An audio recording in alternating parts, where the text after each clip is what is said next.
This is Hidden Killers with Tony Bruschi. Here now, Tony Bruschi. He was a dentist, a dad, and a man of faith. Yes, he was Mormon. But prosecutors say James Craig was also a cold-blooded killer, slowly poisoning his wife Angela with cyanide and eye drops, like you do, all while smiling at her bedside and carrying on an affair. This is a murder trial built on digital footprints, toxology, and one of the most bizarre post-crime cover-up attempts we've seen in years, including deep fake video attempts and jailhouse letters to his own daughter. Joining me is defense attorney, former prosecutor Eric Faddis, who's actually been inside the courtroom, watching it all unfold. And we're going to break it down. The public mask, the murder method, the messy cover-up, and the battle strategies on both sides of the aisle. Eric, let's start with the public mask versus the very private murder that took place here in this case. He's obviously been charged with the murder. He was ideal community figure, that dentist, that family man, that churchgoer. What are you seeing? What's been your first impressions in that courtroom as he walks into there every single day? You know, the prosecution has really drawn a contrast between his public-facing image and what they say, the dark deeds were that he committed behind closed doors. He was this dentist. He would actually do lectures internationally. He was traveling. He appeared to be a family man, had 6 children. But behind the scenes, at least according to the prosecution, he was taking concerted measures to kill his wife. He had an affair that was ongoing, to which he admits. There were also some financial troubles, so a lot messier, sort of just below the surface. How is he? Since we don't have cameras in there, is he in jail garb? Is he wearing a suit? What are they allowing him to do at this point? His visual presentation and demeanor has been kind of surprising to me. So he's allowed to be in there with a suit on. That the jurors don't know that he is, living just across the street in the jail. But inside the courtroom, Tony, he really has this confidence about him. Perhaps it's a misplaced confidence, but he's sitting upright. He's smiling at the gallery. He is participating, conferring with his attorneys regularly. He's not this sort of meek little mouse who's cowering in the corner at all.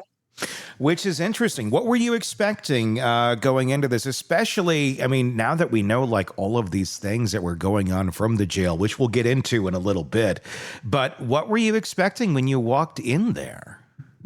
Usually especially in a murder case, the defendant sometimes is scared, fearful, nervous, oftentimes kind of sheepish and unfamiliar with the legal terrain, and sort of, looking overwhelmed and fearful. But that is just not the case with James Craig. Like I said, he's sitting upright. He is nodding his head to answers that he likes and shaking his head no to answers he doesn't like. He is very much engaged in the trial. And I think, I got the impression he feels like he's somewhat untouchable. What did you see in an opening statements from both? Let's start with the prosecution and what they kind of brought to the table. And then we'll break it all down a little bit further. But just in those opening statements, what was it like? So the prosecution has a mountain of evidence and in many different forms. So they have the toxicology report that details what they say killed Angela Craig, that being the poisons. They also have alleged jailhouse letters and communications that James Craig made to try and cover up this whole mess. On top of that, they have a ton of texts from James Craig. So we, in a sense, have heard from him already in terms of his admissions to infidelity, what he was saying to Angela Craig, and then also they detailed a photograph of Angela Craig when she was clearly medically compromised that they say he sent to his mistress as his wife and mother of his 6 children was dying. That right there is that's one of those where it's like, this might be the nail in your coffin, that little text right there. It's it's like the Koberger picture in the morning after, where it's like, that selfie, it just seals it worse than everything you've done. Obviously, though, he's coming across, and it sounds like he looks pretty professional. Obviously, if you're an attorney, you're going to want your client to look as best as they can visually in front of that jurors. How did jurors naturally give the benefit of the doubt to someone with Craig's kind of background? You know, the stable the family man. He's out giving lectures, got the religious ties that he's rocking, and all that. I mean, it crumbles people's sense of safety and normalcy to think that that's the guy that went and, slowly poisoned his wife to death until she went brain dead. Yeah, I think that is certainly the case here. He kind of has a leg up, I would say, just based on that background. And during the defense's opening statement, they talked about that he is, devoutly religious, that he's a family man, was a quasi-successful dentist, depends on who you ask. But yeah, they really sort of painted a picture of him that was starkly contrasted with what the prosecution's opening said. And also, Tony, during defense's opening, they kind of went after Angela Craig, the alleged victim in this case, calling her manipulative and said there's going to be testimony to the effect that she was a manipulative person. We haven't yet seen that inside the courtroom. How do you think that's going to go? I mean, to go to the dead person and say, well, she was manipulative. Yeah, he was slipping her Visine by the gallon. It's kind of like, okay, yeah, you can be in an unhappy relationship. You can have a partner that's manipulative, but the way out isn't murdering them. That always seems like a weird defense to be bringing up, or even a point to bring up when the person is dead. I'm not sure how it moves the ball for a defense because their likely defense is going to be that Angela Craig was suicidal and somehow did this to herself. Mm-hmm. But being manipulative isn't required to draw that conclusion. A jury could draw that without sort of going after her character in that way. And you always, when you do that, risk insulting the jury, offending them.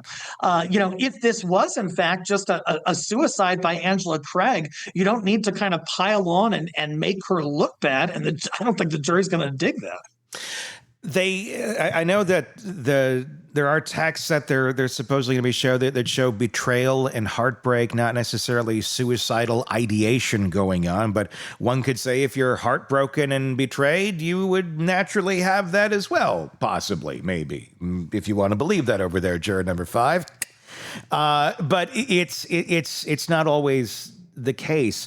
And especially a way of dying like this. Is that the road you think that they're going to be going down, that this was a self-inflicted suicide by the cyanide that my husband happened to buy and get to his office and, the extended release eye drops from Walgreens?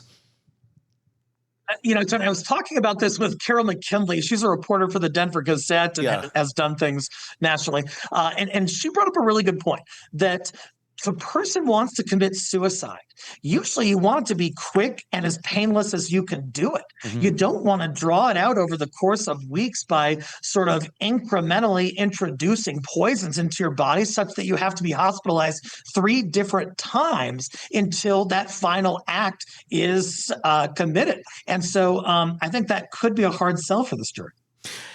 In the setting, as well, I want to talk about that and as far as how that will play to the jury and the fine line, I would imagine that the prosecutor is having to walk in this case because, number one, you don't know where the jury is sitting on this guy. If they are looking at him as, well, he's coming across as this affable family man. Maybe he's being wrongly prosecuted.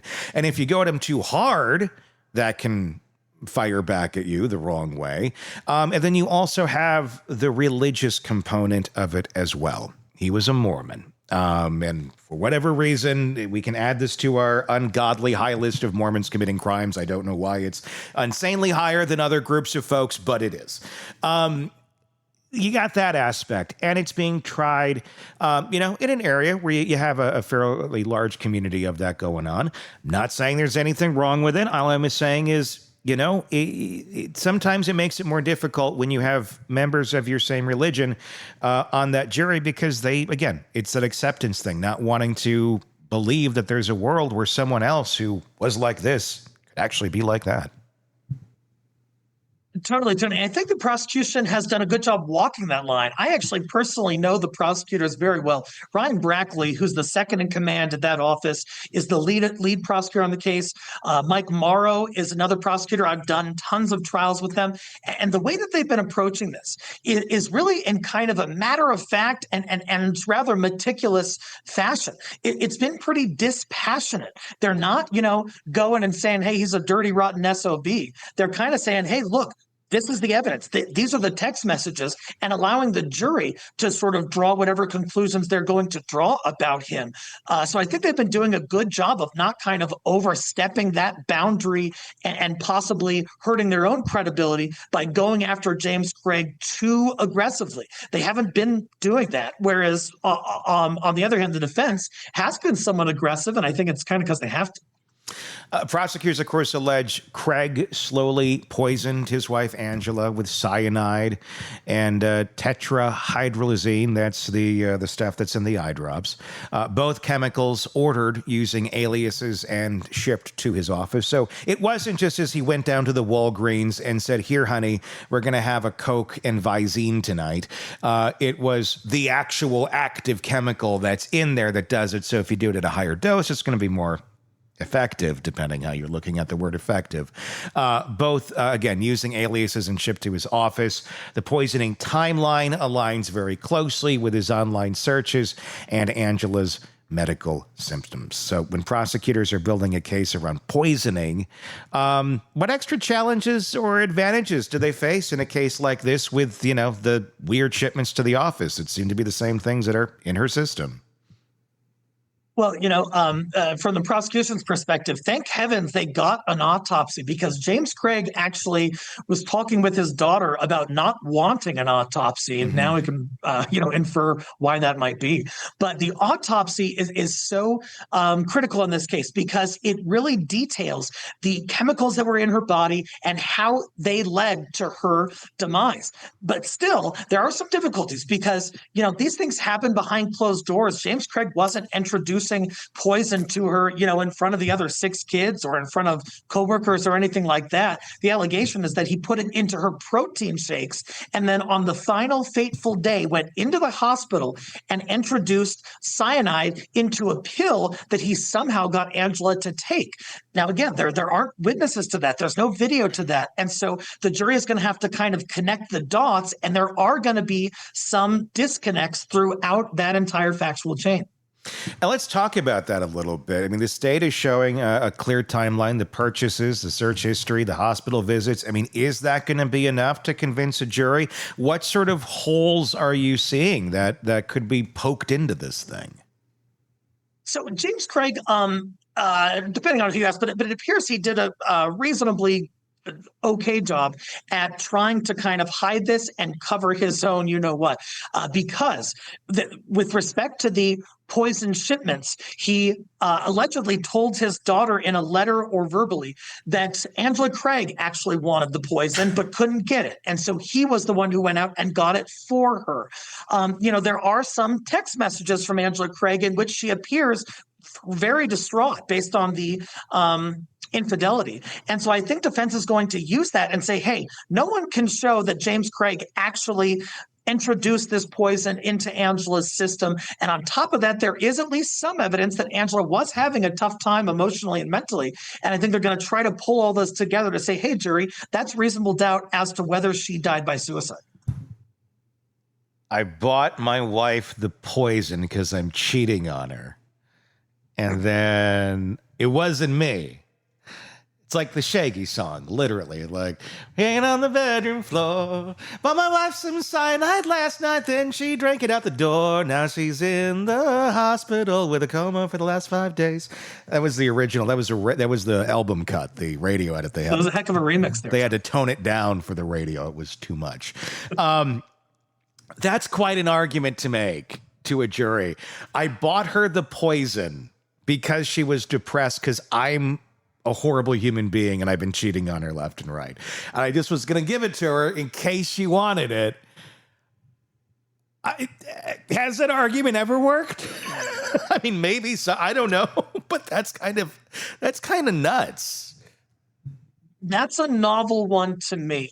And curiously, there is some kind of prior drugging episode that neither side really got into detail regarding, but there are text messages that reference some prior drugging, and it's according to reports, could have been when James Craig was also suicidal years before, and there was some kind of drugging going on. Although, like I said, we just haven't heard details during the trial about that. So maybe they're going to be able to tie it together in their defense case in chief, which I think is going to be at least a week or so away. I feel bad for these kids that are realizing just how messed up their parents were. And it's hard because one of them's dead, so we can't really get the full context of what was going on. But if they're both having these problems and they're both contemplating, again, allegedly ending it and getting drugs through the dental practice, there seems like there was a lot of unhealthy things in this relationship. But how do you defend? I mean, is the defense going to be, I got the drugs for her? I would think you go down a road of something of like, I don't know, I needed cyanide. I was trying some new dental damn stuff. something that was going to be applicable to your practice. Not that I'm buying poison for my wife should she like to use it someday. Certainly that was an idea that was considered, but in court, Tony, James Craig's dental partner, Dr. Ryan Redfern, I think, preempted that defense entirely because he got up on the stand and he said, hey, look, in my 20 plus years of being a dentist, arsenic has never been something that has a legitimate purpose in dentistry. Cyanide has never been a chemical with a legitimate dental purpose. And so certainly that could have been an argument raised, but I think James Craig's own dental partner sort of cut that off. I don't think they can argue that. I don't know how or what dentists have access to ordering. I would imagine, there's some restrictions on what you can and can't order, like, can't just go order like uranium or something for fun. But I guess cyanide and also the chemical in the Visine that they ordered as well, or he ordered as well, allegedly. Why? Why does he even have access to that? Why is that something that he's able to get his hands on in the first place? Or can we? This part was shocking to me. If we wanted to order it, we're not dentists, obviously. Could you or I order that stuff online and get it delivered in a legal way, the way he seemingly did? Shockingly, Tony, after one of the Aurora Police Department detectives' testimony last week, it appears the answer is yes. Oh, God. So what they did, the detectives looked into the digital footprint. They found an Amazon order for arsenic, and it was for like 10 grams of arsenic, and it was from an account that had jimandwaffles@gmail, which is James Craig's personal email address. It had a credit card associated with James Craig. It had an address associated with James Craig, and it appears that he just ordered this stuff on Amazon and crazily they sent it to him. Wow. I wonder if that's a Prime Day deal. Like, gotta get the arsenic. It's a Prime Day special, half off. Get that new Hoover as well. That'll clean up the mess a little bit. The other part of this that I'm curious to get your thoughts on, he shows up to the hospital smiling and calm while she's dying and is, sending the picture to his side chick. Juries are going to see this. Is this something where when you look at James Craig, and you said there's almost kind of an aura about him where he maybe feels invincible, at least, what one may take off of it. Do you think that these sort of actions, the way he was acting in the hospital, the fact that he ordered this stuff, and it's very traceable that he ordered this stuff, was this someone who has kind of a grandiose sense of oneself that no one is going to be the wiser no matter how many dumb moves I make over here? That's been my impression so far. And granted, we're still relatively early in the trial. Yeah. I think we still have a few weeks to go. Mm-hmm. But yes, you look at those Amazon orders that most folks would be like, God, I don't want to do this or else I'm going to get caught. And then you combine that with some of his actions in the jail that he did to try and cover this up. And on top of that, in the hospital interaction, Tony, this was something I didn't know until the trial started. He actually went into the hospital room with scrubs on.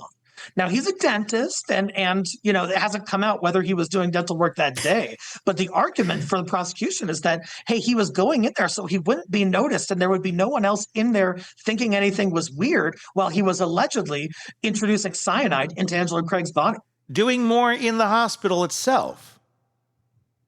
Yes, exactly. Yeah, he had the scrubs on in the hospital when he went to meet with Angela when prosecutors say he gave her the final fatal dose of cyanide.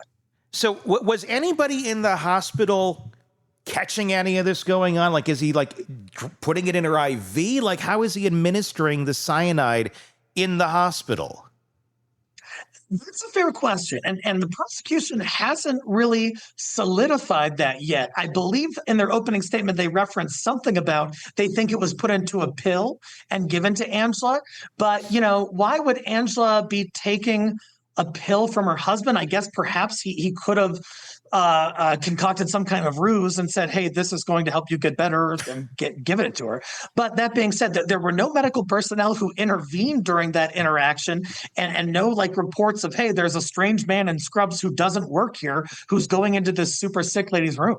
Is that an insane lack of security?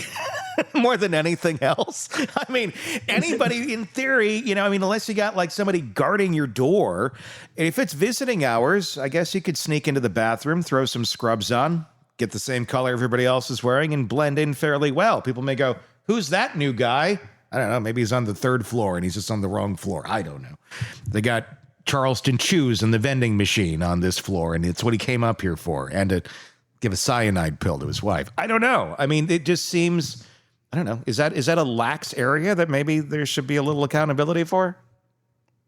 It could be. And, testimony from the medical personnel, there was a doctor on the stand earlier in the trial, multiple nurses, and they kind of said, hey, this was a very busy day, the multiple days that she was in the hospital. Sure. We had a lot of cases. In fact, some of the nurses who testified didn't even have a personal recollection of seeing Angela. They had to reference their notes and then sort of testify based on the notes. So it sounds like there was a lot going on. There are traveling nurses, so new personnel. Folks might not, raise an eyebrow with someone who goes in scrubs to a hospital room, and they might just think, hey, maybe that's a new guy or a traveling nurse or something else. Yeah, I mean, if it's just another normal day at the office, because there's a lot of commotion and that's just how it is, you really wouldn't think a whole lot. After his arrest, Craig allegedly wrote a letter to his teenage daughter asking her to create a deep fake video of Angela admitting suicide. Clearly, he's not the most up on how these things are done. It's not that easy. He also is accused of trying to recruit jailhouse witnesses and offering money to take care of a detective. So there's a few things to unpack in this area. How damning is it when the defendant is shown to be orchestrating a cover-up after the alleged crime itself, especially if you're pleading innocent? If you are factually innocent, if you didn't do anything, it's a tremendous gamble to try and off the lead detective solicitation of murder. And then on top of that, to recruit your own children to try and fabricate evidence, potentially exposing that kiddo to their own criminal liability. These are some audacious moves from behind the prison bars there in jail.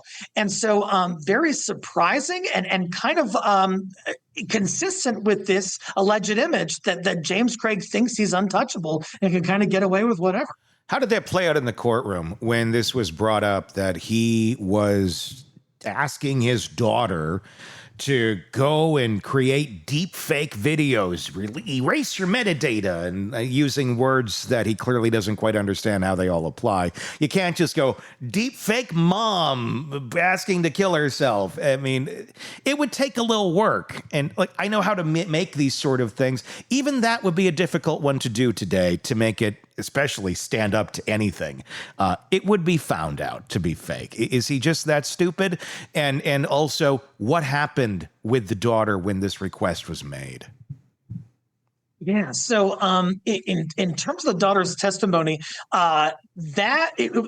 First they talked about how the daughter felt about her mom and the mom's future plans. She wanted to be a grandmother. She wanted to move into her forever home sometime soon. All of that's inconsistent with suicide. And the daughters were just saying, how great the mother was. And then they contrasted that with this alleged request by way of a letter from James Craig to his daughter to do the deep fake video, which, in this day and age, they have digital forensics experts. They can bring in Secret Service folks, high level professional witnesses who can really pick apart some kind of deep fake video, look for clues that indicate that it's fake. And so I'm not sure how he thought he would get away with this and not be found out. Now he's going to say that these jailhouse snitches and one of them was actually a conduit for the letter. Allegedly, James Craig gave it to an inmate who then gave it to the daughter. They're going to say that all of this was made up and these jailhouse snitches are just trying to curry favor to get their own benefit on their own cases. So that's the excuse. It's all fake. Didn't happen. Not real. I guess that's the easy way of trying to explain it. It just didn't happen. That's not. The daughter? Did she testify? Two daughters testified. Whose side are they on right now? So the takeaways from their testimony and sort of just the tone of their testimony really seemed to be praising their mother, talking about how great the mother was. She was a mother of 6, and that this was the thing that she was best at, was being a mother. And so some really heart-wrenching testimony in there from these daughters who appeared to be, in a sense, aligned with their mother. They were called as witnesses for the prosecution. So by that very nature, they're testifying against their father. And there weren't too many points scored by the defense during their testimony. So at the end of the day, I would say that they supported the prosecution and the alleged victim, Angela Craig. I mean, they could have pleaded the fifth if they wanted to support their father, correct? I mean, that could have been part of the equation. I mean, this really does show us that they probably have accepted maybe who he is. That would be an interesting conversation to have. How old are these kids? Everything I've been reading is they're teenagers. I mean, how old are they that he's making these requests of them? So there is an order by the judge in the case that prohibits disclosure of the children's names. Yeah. However, the children who testified, I believe they were in their early 20s, like 20 and 21 or so. So they're adults. So still pretty darn young. Young, but adults. It's not like a 12-year-old. Adults, yes. Okay, yeah. All right. I mean, when you have this kind of manipulation going on, I mean, of course you can say, well, it's all a lie. Then the jury's going to have to, wade through that. What about the other accusations that are flying here? That he was trying to put a $20,000 hit out on, what was it, the DA? I mean, a $20,000 hit and also trying to influence some witnesses here. How has that played out thus far? Yeah, so we haven't gotten really to the meat of that just yet.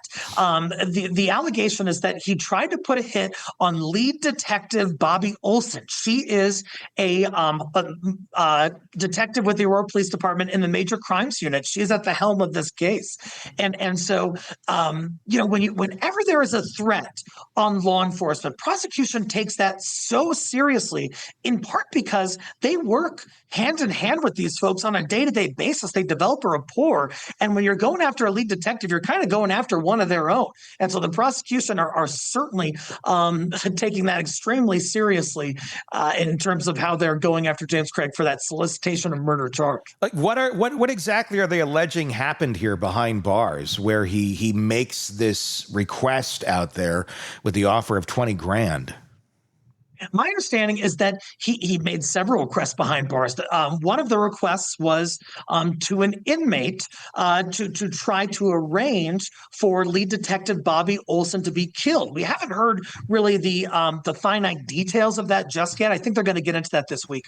But in addition to that, he approached some inmates who were there in jail for fraud and for kind of a forgery ring.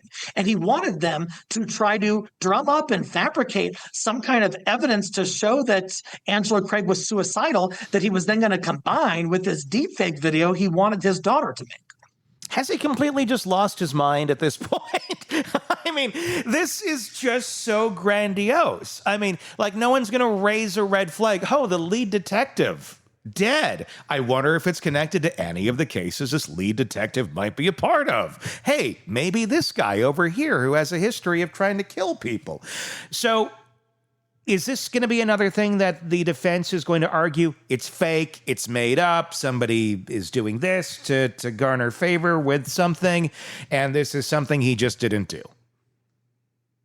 I believe so. At least one of the requests that James Craig allegedly made of an inmate was just verbal. So they don't have like a letter. They don't have texts or emails or something like that. They're just saying that there was a verbal exchange inside the jail. And what the defense is going to say is that, hey, you can't believe these inmates. They knew this was a high profile case. And what they did was they made some stuff up because they thought it might help their own cases, might mitigate their own sentences. That's the horse defense is going to ride on many of these activities inside the jail that James Craig allegedly perpetrated.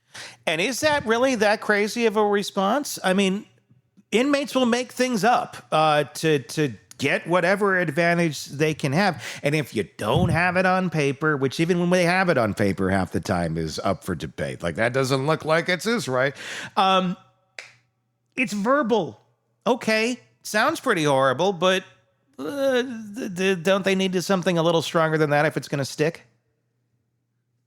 It would certainly be helpful to have that. I think the way the prosecution is going to handle it is to say, hey, there are all these measures he took within the jail, some of which does have documentation, like letters, like like requesting his daughter do the deep fake. And so it's not really a logical leap to say, oh, and he also took these other consistent, very similar measures, all with an objective to cover up this murder of his wife. I think that's the way the prosecution's going to play it, even though they don't have, some smoking gun of a text message saying, hey, go kill the lead detective. They're going to bring it all together and say, hey, if he did X, he probably did Y, yeah? Yeah, like if you're capable of doing this, you're certainly capable of doing that. And I would say in a lot of cases, that's a very true statement, but that's not how we decide guilt and innocence in our country.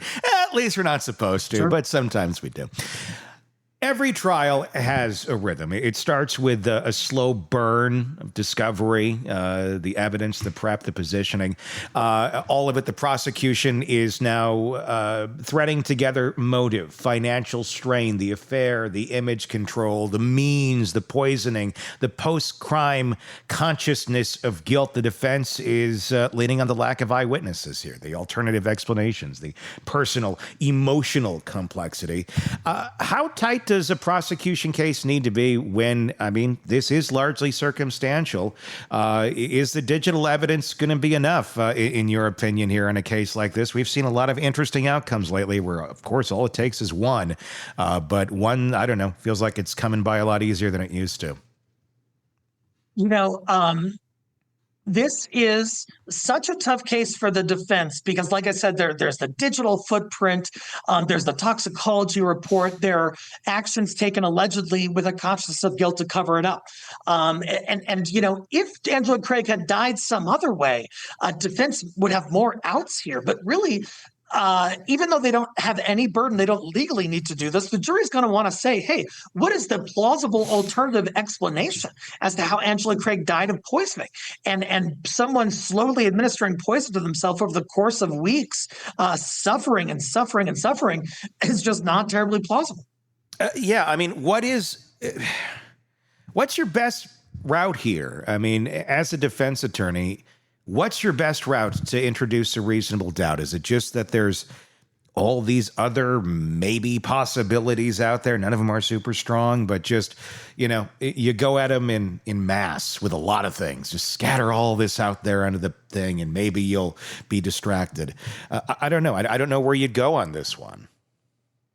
that's really been the defense's approach. And I know Lisa Moses. She is the lead defense attorney, and she is very good, and she is on top of things, and she's scoring some points where she can. For example, when they were talking about the internet searches from a Google account, like how many grams of cyanide will kill a person, and terribly incriminating searches like that, the defense did establish that, hey, it was the detectives who just went through the computer to find those searches. It wasn't a digital forensics expert, and the detectives did it in kind of a casual fashion that could give rise to some mistakes. Perhaps defense is going to argue that they planted some of these searches to kind of put their finger on the scale at the end of the day. And that's why everything needs to be done correctly. Otherwise, you get situations like this where maybe this happened, maybe this didn't happen. Obviously, there's a big emotional narrative to this whole thing.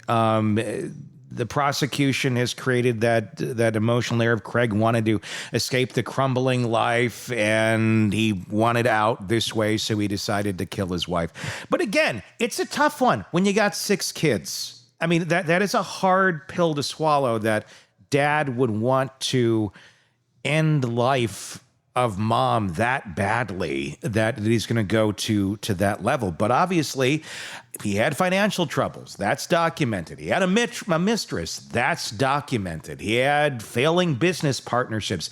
That's documented. How do you separate the bad character from the criminal intent and make that clear to a jury?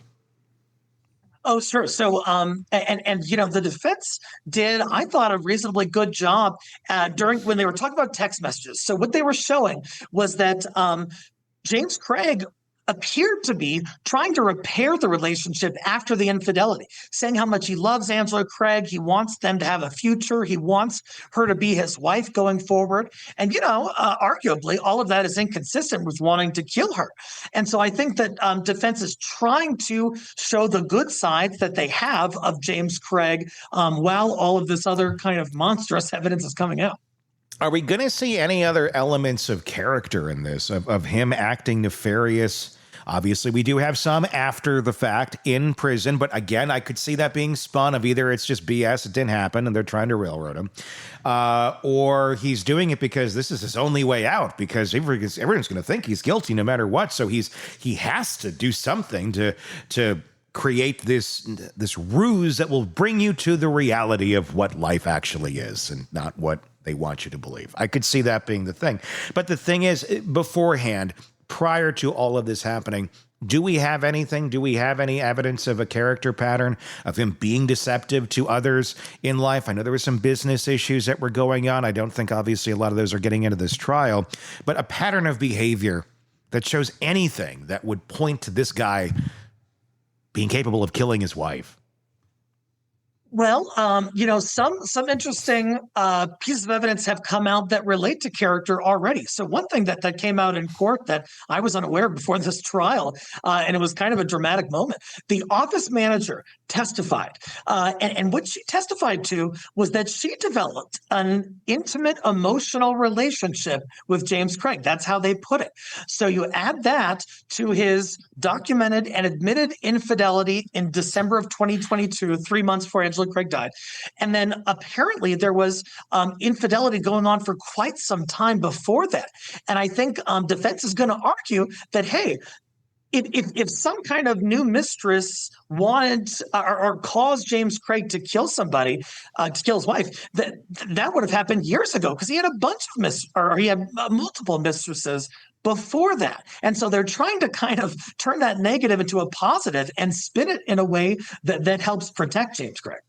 Yeah, I mean, is it showing that he's, a manipulator and, a womanizer, or, I'm sure that's probably how they want to spin it, or is it showing that he's, capable of something much darker? Because you're right. Like, if he wanted out before and he seems to be going and living this life, why now would suddenly murder be the way out of it? Unless we're looking at financial difficulties or some sort of reason to get out of this. Is that going to be part of the motive here in some way, shape, or form as well? Is there a financial angle to this? The prosecution has tried to tie that in. So what they've established is that James Craig was having serious business issues. He had a prior bankruptcy, I believe in 2020. So around 3 years before Angela Craig died. He was trying to get back on his feet business-wise. He partnered with his Dr. Redfern, but it wasn't going that well. And Redfern testified that even out of the 10 months they were partnered, they only had a profit like 2 months or so. And so they're kind of just making the argument that James Craig's life was crashing in all around him from multiple angles, romantic, professional, all of that. And that sort of pushed him over the edge to ultimately poison his wife and start anew. Is there something else going on with this guy? I mean, it just feels, I mean, just his line of thinking is so out there. It seems in so many ways, it makes you wonder, like, is there some mental health problem going on to think, you're going to get the deep fake video made, you're going to get a hit out on the detective? I mean, none of this seems to be like the reasoning or the thinking of a healthy brain that's also capable of working in dentistry and reaching the levels that he did at one point. It makes you, I mean, my mind, when I first heard about this case all those years ago, was like, is he really into drugs or something? Because this seems really off, or some sort of a psychological break. Is there any area where they're looking at the psychology of this case or his psychology to go, he's sick, there's something off here? It wouldn't surprise me if his attorneys, months before trial, had a mental health evaluation done for the reasons you mentioned. Although I don't know that was performed, and we certainly haven't heard any evidence of it at trial. It's debatable whether it would even be admissible at trial. Sure. But yeah, you would think that you'd want to look into sort of the psyche of this person. One thing I would note too, Tony, is that one of his prior attorneys, Harvey Steinberg, for whom I worked, he's an esteemed defense attorney, he filed a motion to withdraw on a previously scheduled first day of trial, saying that the course of action the client wanted to proceed in was either fraudulent or criminal, and that it was either repugnant to the attorney or something with which the attorney fundamentally disagreed. And so read into that what you will. Yeah, I mean, I guess you'd really have to read it, because I know he can't say exactly what it was. Can he say that later? Like, once this thing is done, can he share what on earth that was? Probably not, though. James Craig is alive. There's still a privilege, even though he withdrew. So you can't necessarily disclose the basis for that. Obviously, you can't disclose that. But I mean, if you were to, I mean, can you speculate? Like, what kind of thing would have to be said? I mean, just in theory here, to make the attorney right up there, right before the trial's supposed to start, saying, "I'm out." It could be any number of things, just kind of speculating at this point. But one possible theoretical basis could be that James Craig wanted to strenuously argue to this jury that Angela Craig killed herself. And perhaps the attorney just wasn't on board with that. He didn't think that there was significant evidence of that. And you can't go into a jury trial and just tell a bald-faced lie or something you think is a bald-faced lie to a jury. And so I'm wondering if that possibly played a role. And I'm wondering if James Craig wanted the attorney to somehow engage in a course of action that either or perhaps distance James Craig from the jailhouse activities when the attorney didn't see like there was any truth to doing that. Yeah. Seems like a manipulator, to say the least. We'll see what happens here as you continue to sit in on that trial. Always a pleasure and always exciting to hear your side of this. Eric Faddis, defense attorney and former prosecutor. Thank you so much for your insight into the world of James Craig today. Good to be with you. Craving non-stop true crime updates? Press subscribe now and get the latest cases, analysis, and expert commentary delivered straight to your feed. Only from the Hidden Killers podcast and True Crime Today.